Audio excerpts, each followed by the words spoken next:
So you're doing that. Okay, I just got to tell you, while the music's playing and we're introing, I'm like, I have something going on, and I kind of want to just blurt it out. And I'm like, no, I can't do that because we're recording. And then you blow that thing, and I'm just like, you know what? I'm going to tell everybody what it was. What was it? I had a cramp in my ass.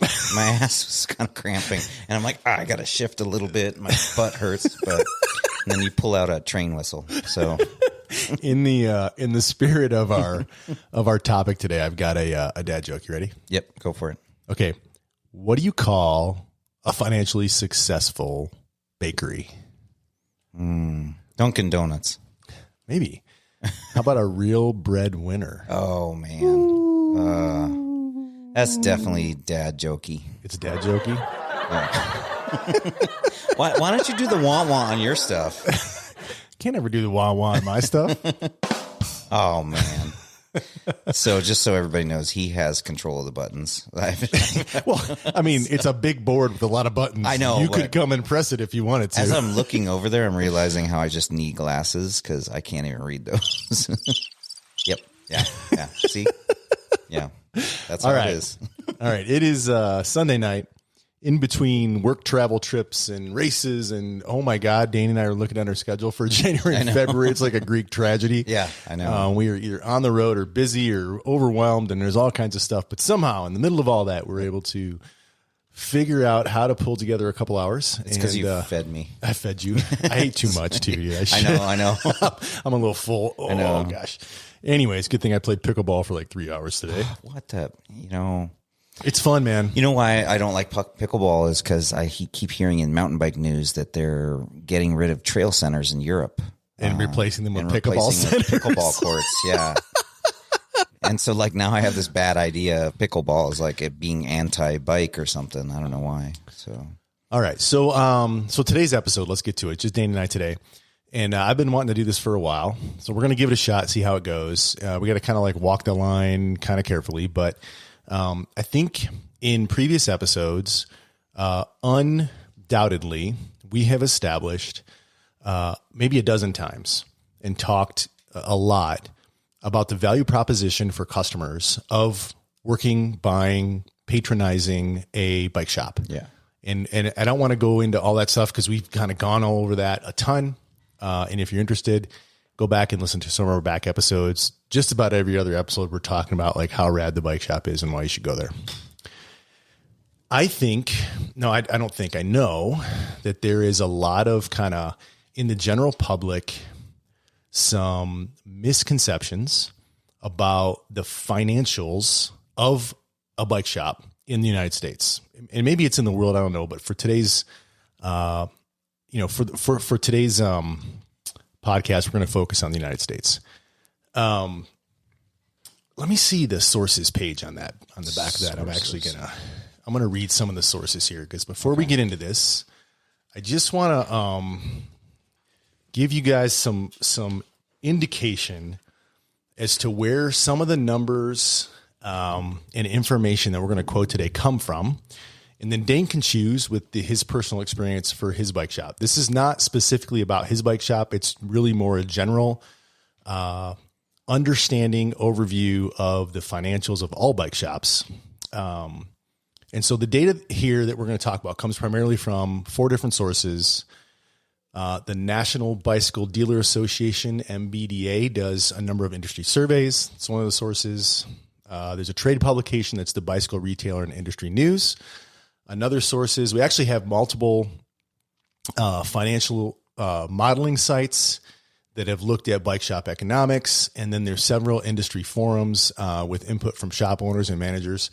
If you have any questions about a number that we talk about today and you want to know what the specific source is, just shoot us an email and I'll send you the specific source.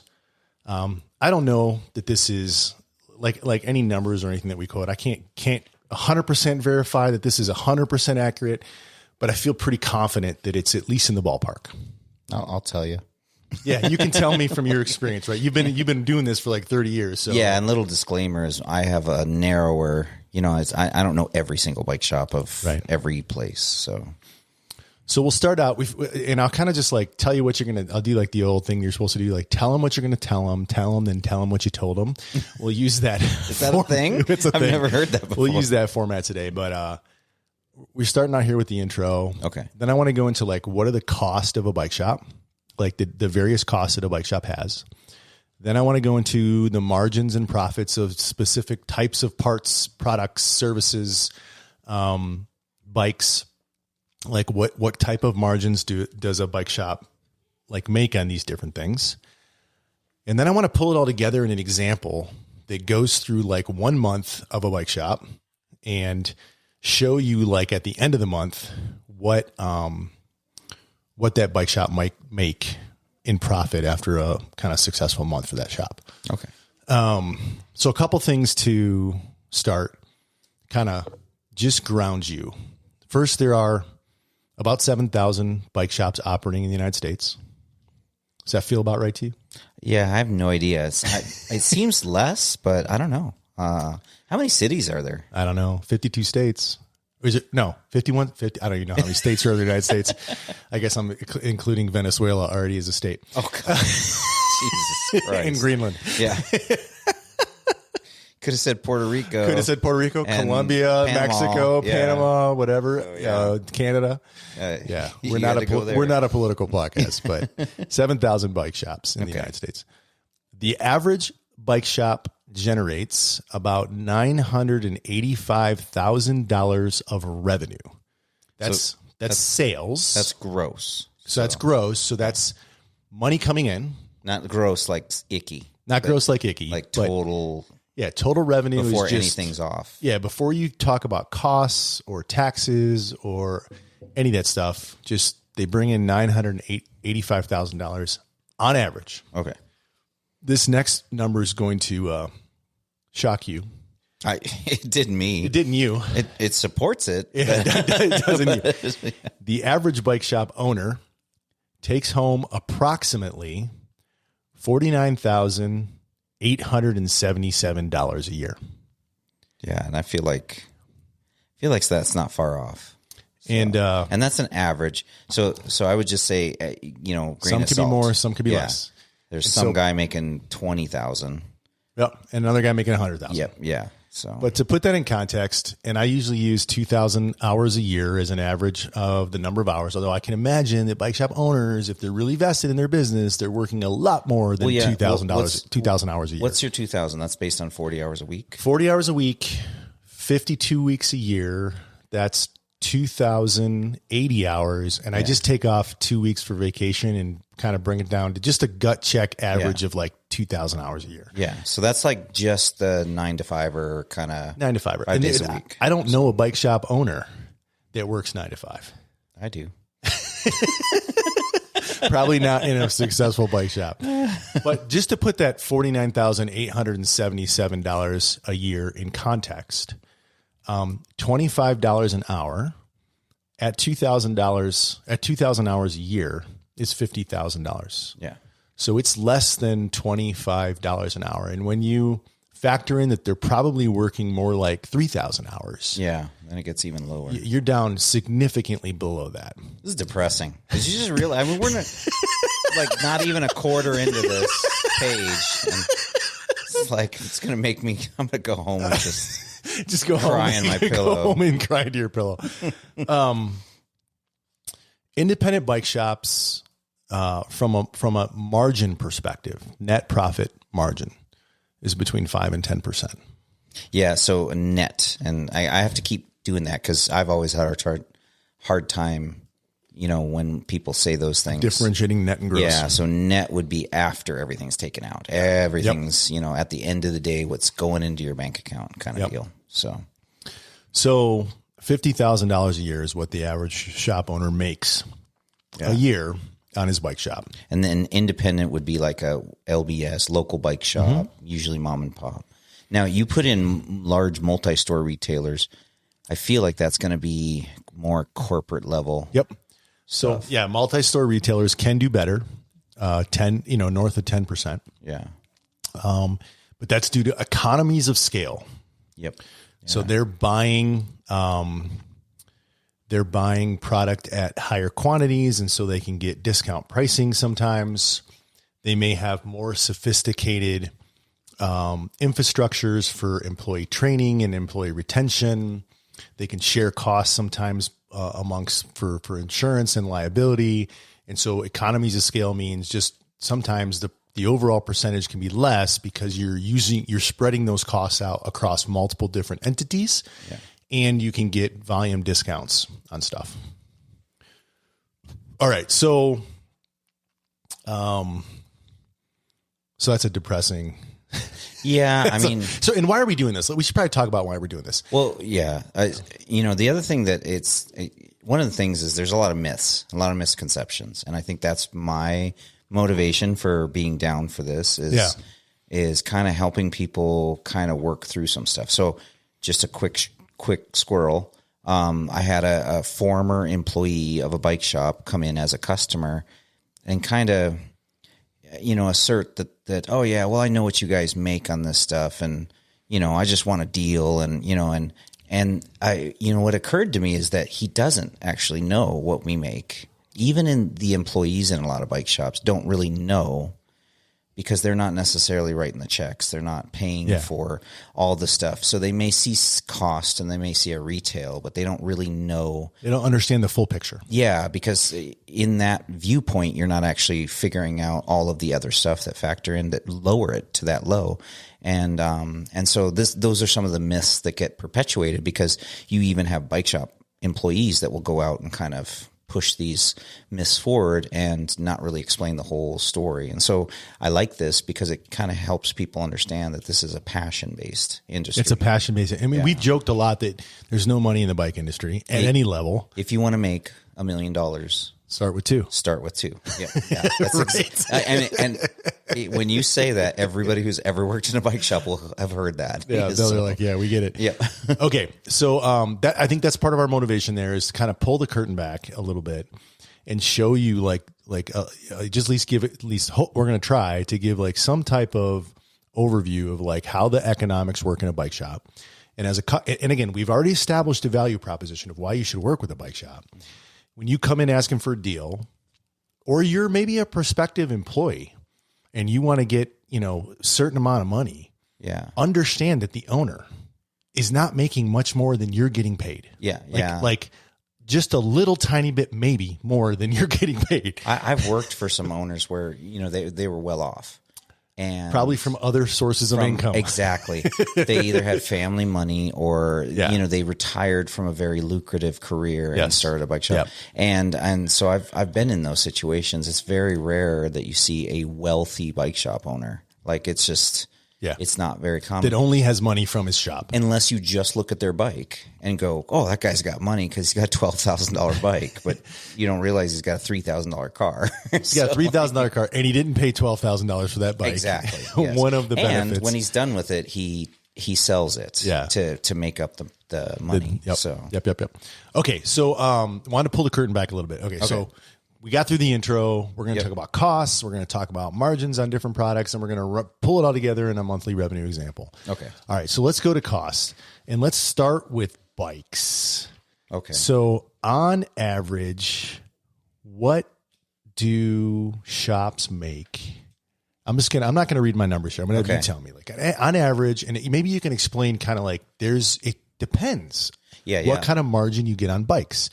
So how does it work? And obviously don't violate any NDAs or anything that you have with any shops or any OEMs. So there's a couple things to touch on. So at different price points of bikes, you make different margins. Okay. At some point, the industry decided that as the bike gets more expensive, you should make less money. Percentage wise, which kind of blew me away, as a fledgling guy in the industry. I was like, what? Wait, if I sell a nicer bike, I actually make less margin than if I sell the crappy bike, you know? And it's kind of weird. And I even had some guy at a bike company once tell me, well, you don't need to, he kind of was like, well, if you're making $500 on that bike and you're making $500 on that bike, you're still making the same amount for your effort. And that's all you deserve kind of attitude. And it was like really frustrating because one of those bikes was, $1,000 and the other one was like $5,000. And his when you bring attitude, in the cash flow and the cost of goods sold and stuff like that, it's a lot easier to bring in that $1,000 bike than it is to bring in that $5,000 bike. When you look at the whole business, balance sheet of a bike shop or any small business. Yeah. And his attitude was like, you're doing the same effort for each thing and you're making the same amount. Stop bitching. And he's not totally wrong, honestly, but at the same time, the margin thing is always shoved at us. You know? So, so margins can go less from expensive bikes typically have higher margins. Yep. Yeah. And then that margin number percentage goes down as the bike gets more expensive. Yeah. And the margin can change depending on like factors, like you said, economy of scale. So when we buy a bike, we get the least margin. When you buy one bike. Exactly. When we buy 5 bikes, we probably still get the least, but we maybe save on shipping. Okay. And so that's an incentive, because one of the things, again, where a bike shop guy may not notice, that the cost is the same between that 1 bike purchase and the 5 bike purchase, because shipping may not have been attributed to the actual cost. Gotcha. It goes on the books, but it doesn't actually go into the cost. So you pay for the shipping of the bikes, the OEMs don't pay that? Yeah. So at a certain point, the OEMs will sometimes pay, or they'll give you what's called a freight allowance, which means a percentage off. Yeah, or they'll give you a percentage off. So what does it cost to ship 1 bike? So it I know it depends, but give me a range. Yeah. So usually, that's tough. Is it like $100 to $300? Is that right? Yeah? Because like if you as an individual box up your bike and ship it somewhere, it's going to cost me like $150 to $300. That's different than when the business ships it, because they're using freight forwarders and just freight companies, and they have different accounts. So, and they also try and smooth that cost down. So they try and do what they can to make it cheaper. Yep. So on a less expensive bike that's a smaller box, we may see like $50 to $70 in shipping to us that we have to pay. On an e-bike, it jumps up to $150 in most cases. It always is variable. Yep. And then sometimes you'll get an allowance, like I said, on a quantity or a dollar amount. Some companies will say, let's say a company sells, $250 retail bikes. They may not tell you that you have to hit a quantity, or they may say you've got to do 10 bikes in order to get free freight. Right. Because they've figured there's so many, they need a certain amount to cover shipping. Another company that may sell like retail a $5,000 bike may say, you need to spend $5,000 or $10,000, so they change the rules. In other words, there's no set rule of what you. That's gotta be hard to manage all those variables. It's a pain, and it's a pain. And so, sometimes also things will change, like I said, sometimes it's a freight allowance, which means you'll get an amount off, but not a lot. So some of our distributors will say, well, if you're getting this big product, we'll give you this up to this amount off. And so if you buy too many things that are too big, you may end up paying more shipping than you anticipated. For instance, wheels or tires take up big spaces and bigger boxes. If you order a bunch of those and they're not full of small parts, now those parts take the whole weight of the shipping on them. So to give you an example, if I order 2 tires that don't fold up into a small space, they take up a big box. And if shipping is like $30 and I order 3 tires that I sell for $20 a piece, and I've got maybe $40 into it, but now I've got $20 of shipping. The bike tire is going to go up much more because of that shipping. Right. And so a lot of bike shops won't actually attach the shipping to the product.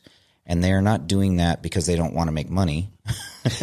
They're doing it because they're trying to realize the actual profit they're making on the product, and shipping can skew that quite a bit. And then shipping just becomes a separate thing that you analyze separately. Yeah, exactly. And try to minimize your shipping costs. Yeah. Frankly, I did not even realize that the OEMs did not cover the shipping. No, I thought that you just got things, all those boxes. Every time I come to your shop, there's 1,000 boxes. Yeah. You have paid. Yep. For that stuff, for the freight of all those things. Now, we have a buyer, and it's his job to try and minimize that shipping cost to us.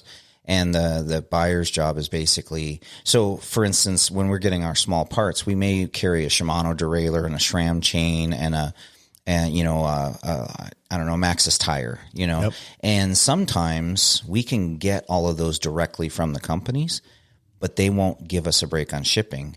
So if we actually buy those from what's called a distributor, like QBP, we had QBP on the podcast. Remember, we had Bryce on the podcast. Yeah. And so if you buy it from them, they may, and you consolidate all of those purchases into one purchase from one distributor. If you hit a certain price point, you may save on the shipping.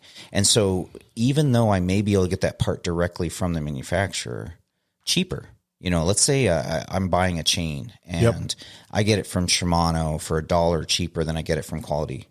I would want to do that because it lets me either, $1. It lets me either make more money or it lets me keep the price lower. Yeah, right? exactly.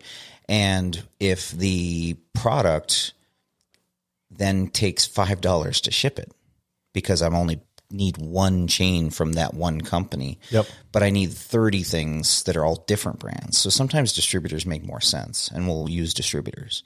Okay, so we've dived pretty deep on one element of cost for the shop, and that's shipping. Moral of that little squirrel dive is that is shipping, other costs that are built in. So your margin, because your original question is margins. Actually, on I'm trying to get. I'm doing it backwards. I'm trying to get the cost of goods sold. Yeah. And in order to say what are your cost of goods, I have to understand how much you paid for that product. Yep. Yeah.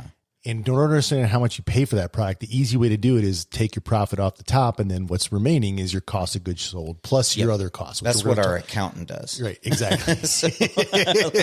Exactly. Like ultimately, that's what you do. Yeah. So, okay. So let's get back to the bikes. We established that cheaper bikes have higher profit. In most cases. Most expensive bikes have less profit. Give me some just general ranges. What are we talking? Well, you can have a swing from like making 10% on a bike as a margin up to, I almost never see anything above like 30 to 35%. Okay. So, and those are really, really extreme and hard to get to. If you had to guess, like, what was the average bike for your shop or for any shop? I don't want to get into. Well, and I'm trying to speak more in terms of every shop because our shop is a little different. Because you tailor more to the high end customers, right? Yeah, I would say it's pretty common to see bike companies in my shop, 27 to 30. Is the most, and then if they dip below that, which a couple of them do, into the 20, those are less motivating bikes, and then none of those. You were less motivated to sell those bikes. I'm less motivated to invest in that company. Yeah. And those, all the other factors come into play. So like one of the games that our reps will play with us is like, oh, well, if you pay early, you'll get 1%, and so then what they'll do is try and sell you on, you can get up to this margin. Our bikes, you can sell them up to 30% margin. But if X, Y, and Z come true, whatever those criteria is. And you have to hit all that stuff. And that's sometimes kind of a foggy. So if I had to pick a round number, would you be more comfortable with me using 25% or 27.5%? 25 is like, I feel like for the high end bikes. That's out there. Okay. And then like 30-ish for the lower end, middle of the road, I'm getting started kind of bikes. Okay. So. And then Walmart, like keep in mind that we're talking independent LBS, local bike shop.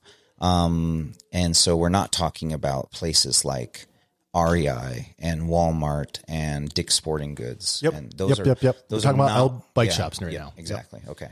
Okay. So that's bikes, 27.5%.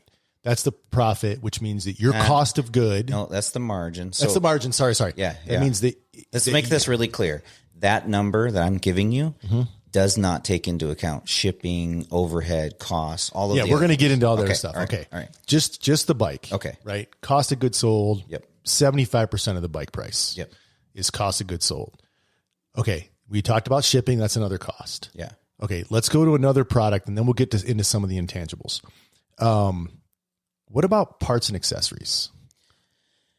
Same. So back in the day, cause I'm old, I would say parts and accessories were always what we called keystoned. Right. And, I could be breaking, how when you're not supposed to be, if you're a magician, you're not supposed to tell your secrets. Yeah. This whole episode is like that. Yeah. So take this with a grain of salt. Like, we're not supposed to be saying some of these things because they don't explain the full picture. And that's why I get a little jerky when I'm saying these things. Yeah. So back in the day, we had a term called keystone, which meant that whatever your cost was, you would double it. And so if it cost me $10, I would double it and put it out on the sales floor for $20. That did not take into account any of the things that we're talking about. That's 100% profit right there. Yeah.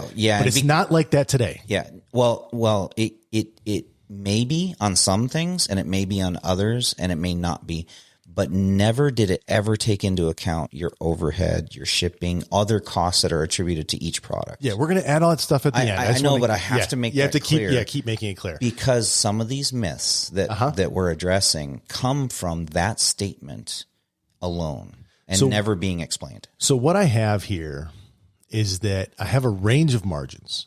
Yes. So I'm just going to read off a couple different types of product. Tell me if you think that's roughly right. Okay. So like small items, and I'm talking about like cable ends, housing caps, just nuts and screws and bolts and shit like that, 60% margin. Yeah, I mean, they're all over the place. But yes, yeah, I would say we're definitely making more. Yep. Have you ever bought a cable end? Not from you. Have you ever? I got like a bike shop in my garage. So yeah, I've bought boxes of them. You've bought the bottles and things like that. Okay. Yeah, all right. Yeah. Because I have like a wannabe bike shop in my garage. Yeah. So it's just from funny Jaguar. It's just funny because you said that, and I'm like, I can tell you how many times I've given those away. You just give them to people. Yeah, right? like you buy some cables or some housing, and we give you a cable end. Yeah. All right. So basic parts like tires, tubes, cables. I'm sorry, like tubes and cables. Yeah. 50 to 60% margin. Yeah, they're higher margin for sure. Kind of get to all the other like general parts and accessories, not talking about premium components yet. 40 to 50% margin. That's pushing it. So you think it might be lower than that? Yeah. So like, if I had, I'm trying to think of good examples. If I had a product in the shop that you've never heard of, it's not on YouTube with some influencer telling you about it, and you've never heard of it, and you come in and just buy it like a bottle cage that doesn't have anyone's name on it. Yes. As soon as you've seen it on YouTube, as soon as you've seen it, all over everywhere, you're talking about a lower, more in the 30s. It will cost us more, and we will make less money on it. SRAM Shimano premium components, it says, but I think just all SRAM Shimano, around 30%. If we're lucky. If you're lucky. Yeah. Again, the caveat is, like pedals is a great example. So with Shimano, their pedals are amazing. Everybody loves their pedals, their clipless pedals. At one point, this is before COVID, we had a problem in the industry because Europe was buying. So Shimano is a Japanese company. Yep. We've talked about that. And Shimano America, who is where we get our pedals from, is a customer of Shimano Japan. And in the past, Wiggle and Chain Reaction was a customer of Shimano Japan in Europe, and they were the distributor. Yeah. They also, as a distributor, happened to be a retail outlet and an online sales. And what they were doing is they were dumping the product. They had no hard obligations with the OEM for MSRP. With worldwide sales. Yep. They the pound at the time was stronger than the dollar. Right. And when they purchased from Japan, they got them at a lower price, and they could put them online and sell them and ship them to you for what we were paying Shimano America's cost. Which left you no margin. We had zero margin. Yep. In fact, for some of our customers, you were losing money. We would actually order them from Wiggle because Wiggle would give us free shipping and Shimano wouldn't. Now, they've since then fixed this issue, but that came up because of, basically the margin goes away if there's competition. So when you say we make that, the biggest, most popular things have the smallest margins. So an interesting thing, it says for a successful shop, if you look at the different things it sells, parts and accessories often contribute somewhere around 40% of the margin dollars, even though it's a much smaller percent of the revenue of the shop. So, does that feel right? No. Okay. So this is my tube analogy that I'll tell you that I kind of came up with when I was at a different shop. Right. So like often it was pounded into our heads when we worked into a bike shop. Tubes, you make all your money. You make 70 or 80% on a tube. You're like, right. You buy it for $1 and you sell it for $5, and it's just this huge amount of margin that you make. And, and like, it was always kind of pounded. That's where you make your money. Your rubber, your consumables, you're going to make it in the bike industry. The problem is if you make, let's say, the margin is 200%, and that means if it costs you $1, you're selling it for $4. I think I did my math okay. Well, somebody will check me, but $3, but keep going. Yeah, but whatever. Yeah. You're making all this margin. That margin number is enormous. You still only made $4, $2, but keep going. Or whatever. Yeah. And so the problem with that is that if the margin is huge, that's great. But if it doesn't actually, if it's a small amount of dollars that come into the shop versus what it costs to actually turn the electric on, right, it doesn't matter. And so that's this is where some of these myths come from, is these ideas of these margins being like, oh, you make so much money, you're making so much money. But what happens in our shop, and I think in a lot of shops, is if I were to only sell tubes and only sell some cables and housing and a chain, I would do such low dollars that even at 100% margin, I would still, you wouldn't cut it, not be able to. You wouldn't be able to cover all the operating expenses that we're about to talk about. Just the rent. Yeah, you wouldn't be able to pay for the rent. Okay. And so the bikes have to come into it to help, because they drive, even though they're a smaller profit margin. Yeah, they drive profit volume. And I have I have generic examples for that when you're ready. Yep. So okay. Clothing and apparel, 40 to 50%. Yeah. So again, we're different, but yeah, that's about right. Because you're carrying higher end clothing, yours is a little lower. We rarely carry clothing. How come it just doesn't sell? So clothing has this weird thing that, again, the biggest thing that kills margin is the availability of the product at a discounted price. And so if you have a product that everybody wants and they can get it online, it will be on sale somewhere. It always is. And what we were finding is that we would have to buy, in order to have one t-shirt or let's say jersey, I would have to have a small, a medium, a large, an extra large. Then I would have to have a woman's small, medium, and maybe extra small, right? Yeah. So I'm carrying quite a bit of capital tied up into something. The next year, that jersey was the same exact material, same exact fit. Different print. Slightly color different. And then Pearl Izumi is my example that I use, would then send all of the old ones to their outlet and then advertise them all over the world for what I paid for them. And you still have them in the shop. And now I've got them in the shop and I make zero money on them. And because you got to match that price, or you won't sell it. It doesn't make any sense. And they take up a ton of room.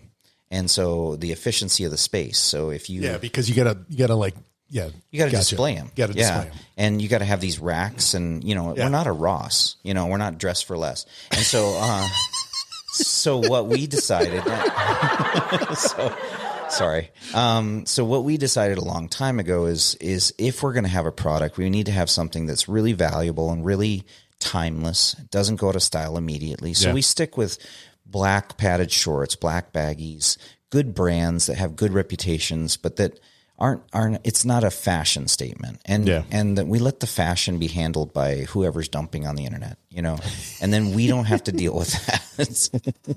So I'm going to use these buttons more today. Now what we do in the shop that's different, and I want to keep doing this more and more, is we do unique product. And so what I want is when you come to Tucson, I want you to come into the shop and get a jersey that says Tucson, because when I go, every town I go to, I go into the shop and I try to go into one or two shops.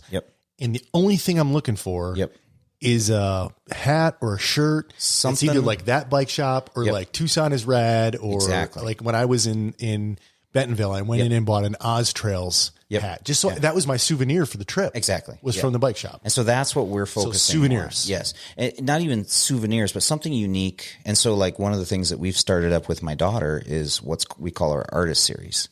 And so this is a series where we find an artist, get them to design a jersey. Then we sell the jersey. We do all the work of getting the jersey, getting it made. Yep. And then every portion of every jersey sold, we give back to the artist. That's cool. And that to me is like a winning way for cyclists to get something cool, something unique, something that, like, I don't know, it's weird going to a group ride and being in the same jersey unless you mean it, like we go and we're in our guru jerseys.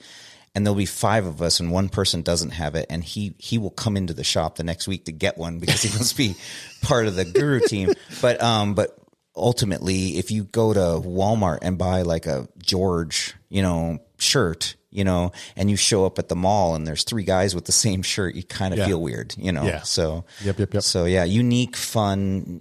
That's to me, the winning way to go. But in general, people still want a place to get their clothing. So in a lot of bike shops, the margin on clothing can be good if you have the space.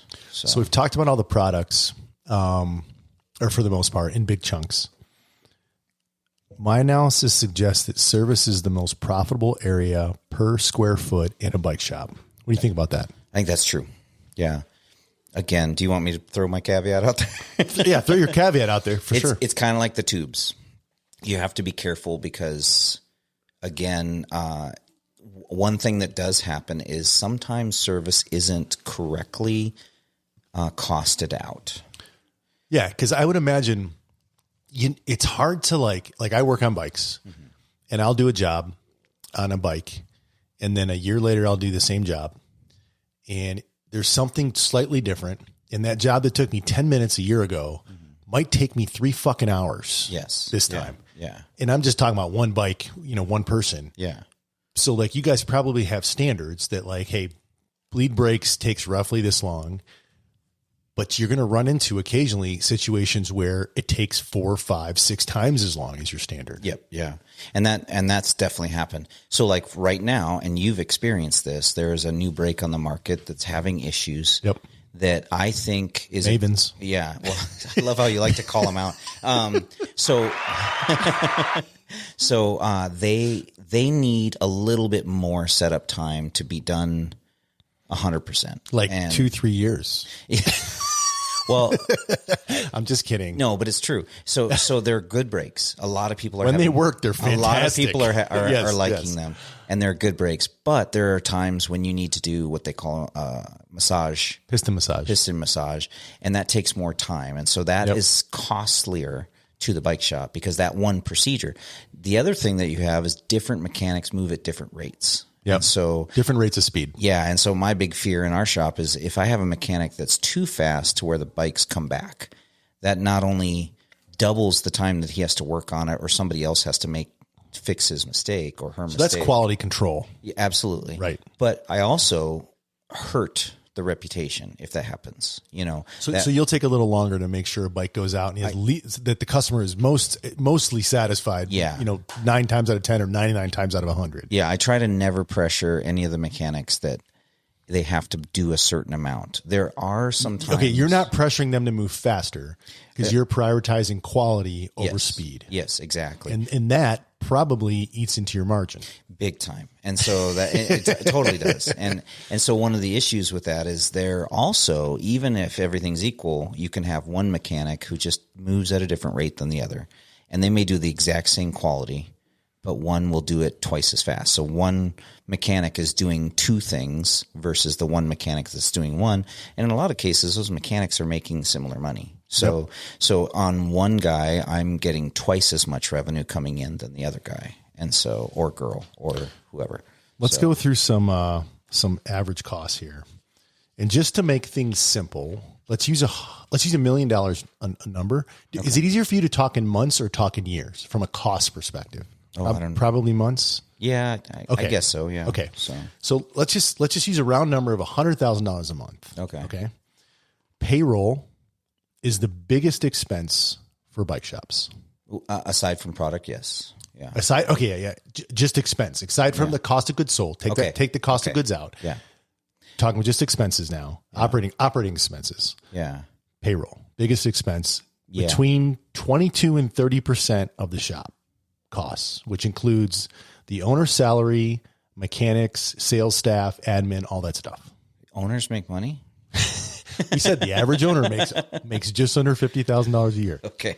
Yeah, absolutely. Payroll's number one. Yeah.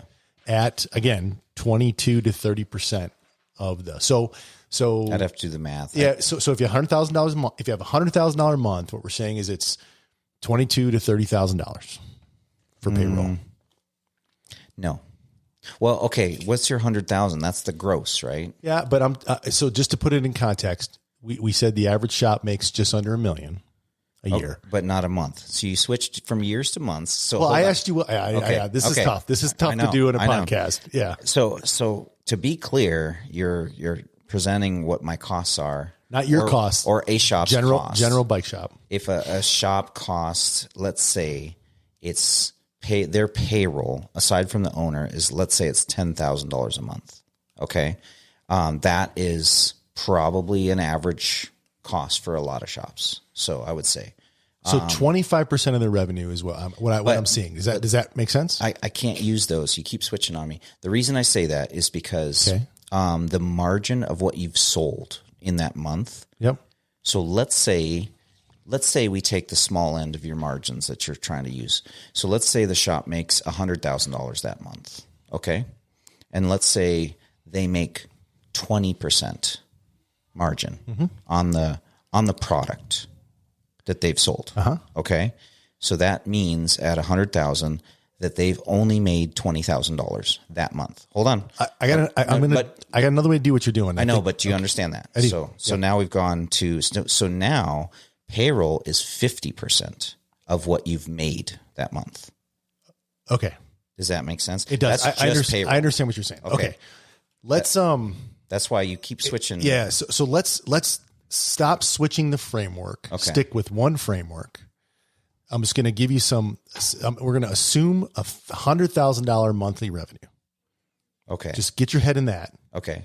And then I'm going to break down all the costs on $100,000 of revenue, all the costs and profit. Okay. On 100,000. Okay.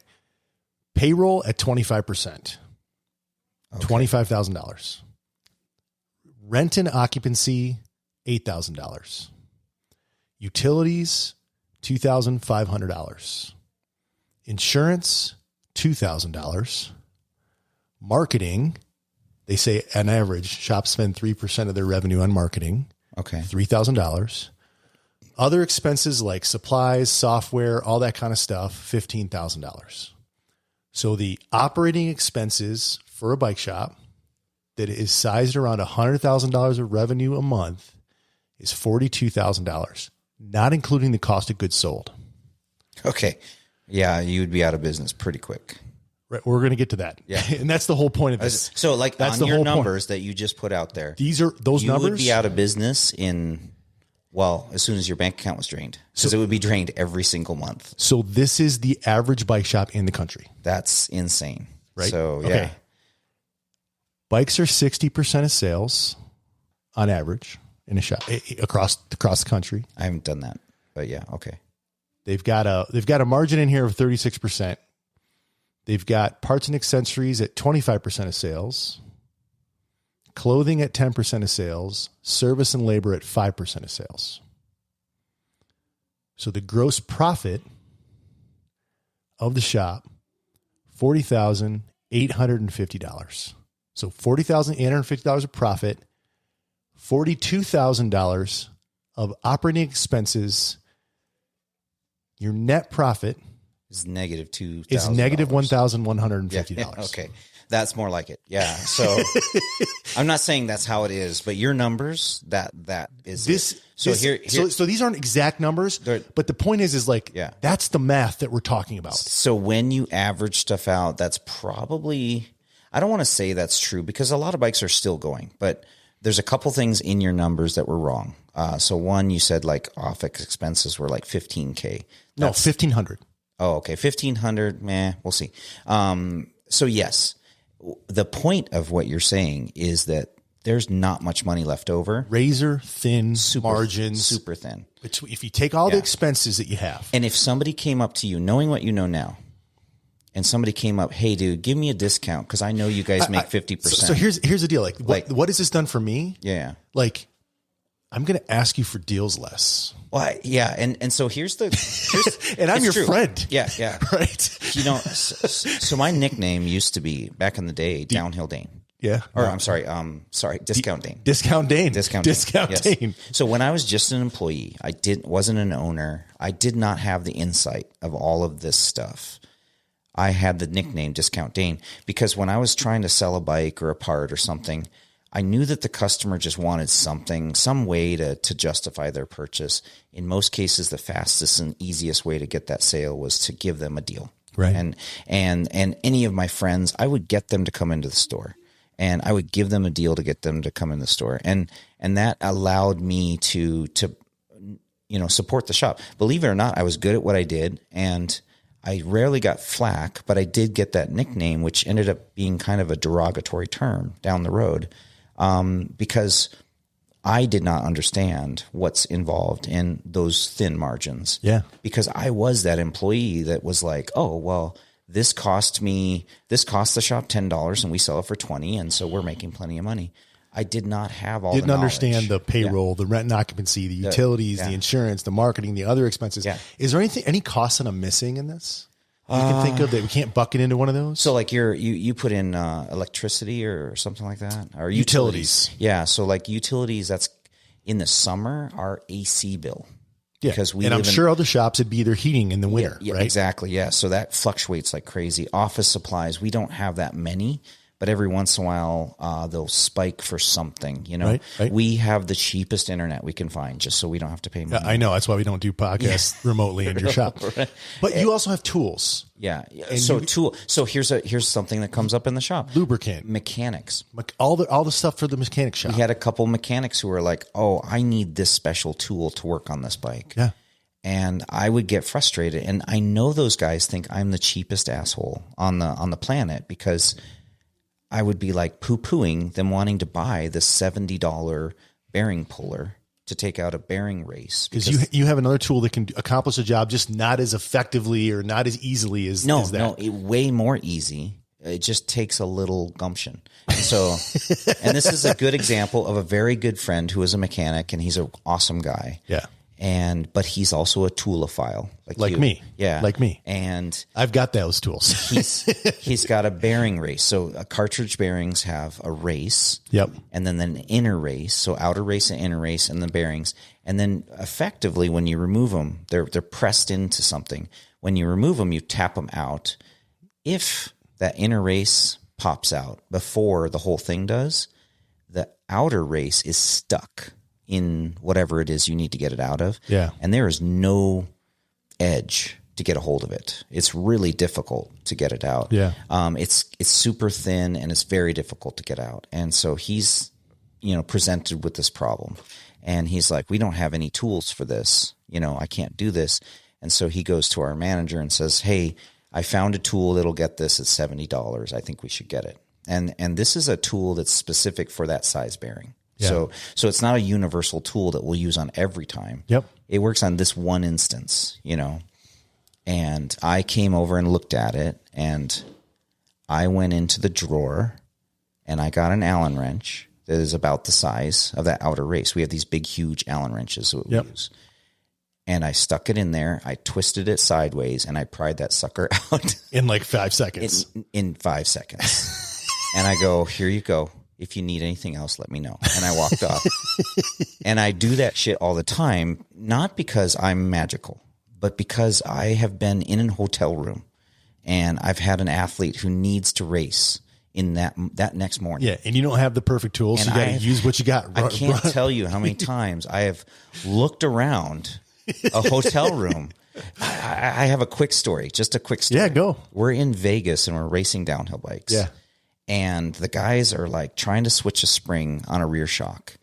And we're like, got to race the next morning and we've got to switch. And we had ordered a spring in, and on coil shocks, the springs are longer? Well, so is this where you have to compress the spring to get it on? Is that the story? This is the story, but how I did it was shoelace? Fucking amazing. No, it's even better than that. So, because zip ties is the thing. Yeah. It wasn't even zip ties. Yeah.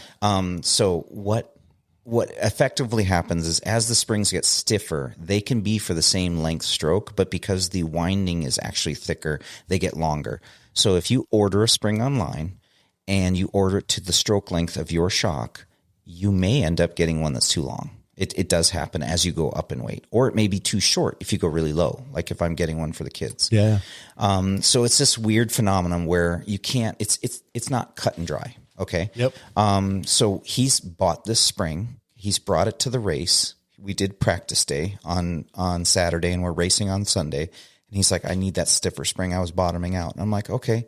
We go to put it on and there's basically a spring collar that you have to kind of pull out to get this out of the way and then pull the spring off the shock. If the spring's too long, the spring collar won't release. It's kind of sits in a groove. Yep. And it won't come out. And he's like, I don't know what to do. The spring is too long. So he's gotten the old one off. So we're good. He can race the old one, but he's like, I'm going to bottom out. It's not good. I may blow my shock.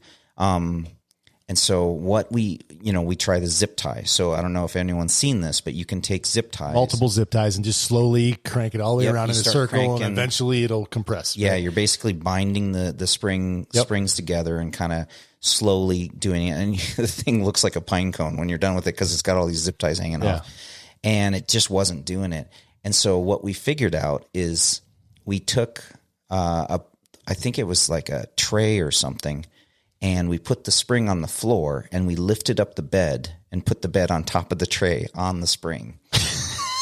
And 4 of us are sitting on the bed pushing the spring down as somebody tightens those zip ties to get it short enough to get it on the shock. And it worked. So I didn't have a vise. I didn't have a workshop. I didn't have time to do any of that stuff. The point is there's a solution. Yes, exactly. There's a solution. So anyway, costs of the shop are, like if you spend an extra $200 on a tool, it affects you that month. Like if you're already close to being in the negatives and you spend $200 on a tool or $100 on a closet light or, whatever, you're spending extra on. So let me tell you this. They're saying here, again, using that $100,000 revenue kind of benchmark. Yeah.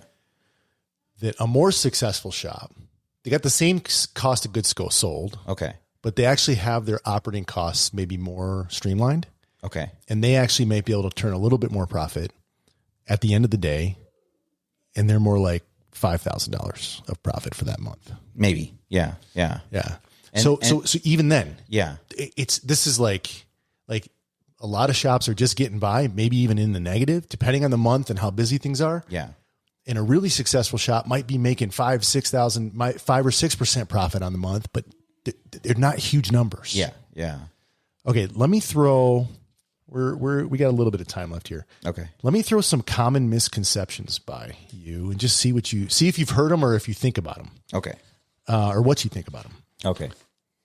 Common misconception: bikes are marked up 100%. No, God, yeah, no. Bikes are some of the lowest. Can I do my little math thing real quick? Do whatever you want, bro. Okay, so this is the tubes versus bikes, or 2 bikes versus each other, or something like that. Whatever you want to do it. But so what happened is I was a service manager for a bike shop, and I kept getting frustrated because our mechanics kept getting pulled off of their repair. So let's say you got a mechanic and he's doing a tune-up and the tune-up is $100. Okay.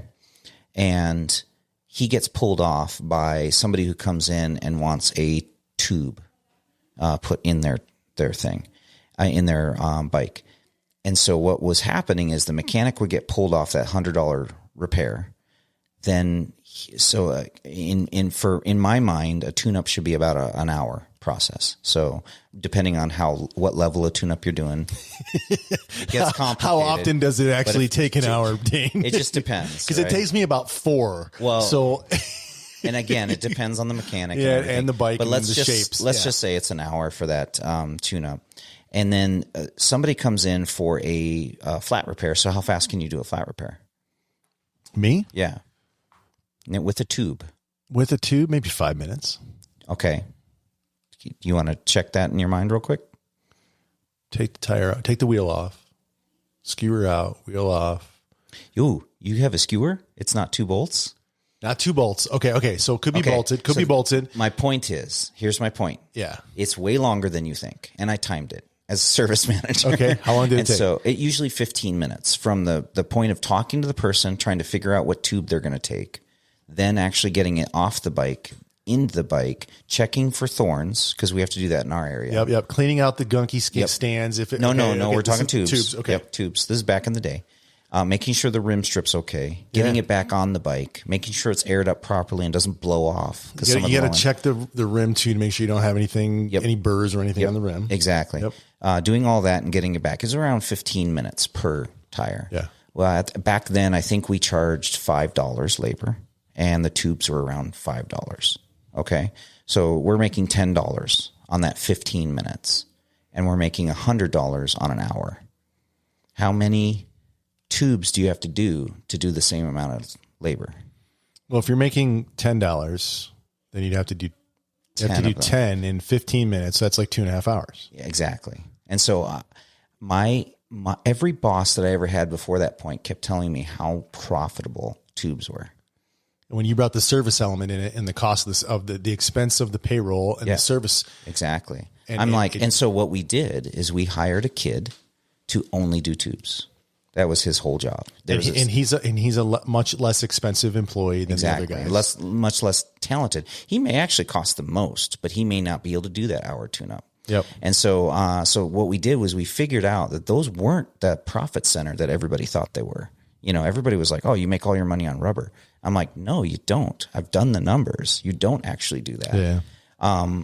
But if that's the only thing you have, the margin is good. And on paper, when you print out a sheet that tells you how much margin you're making, it's identifiable. You can look at the margin, and that can help you make sense of what's going on. But in the shop, it didn't make any sense. So I think I'm going to make this point and see what you think. Okay. This is one of the common misconceptions, that bike shops are ripping you off. That's the one that bugs the shit out of me. So we talked about shop owners making less than $50,000 a year.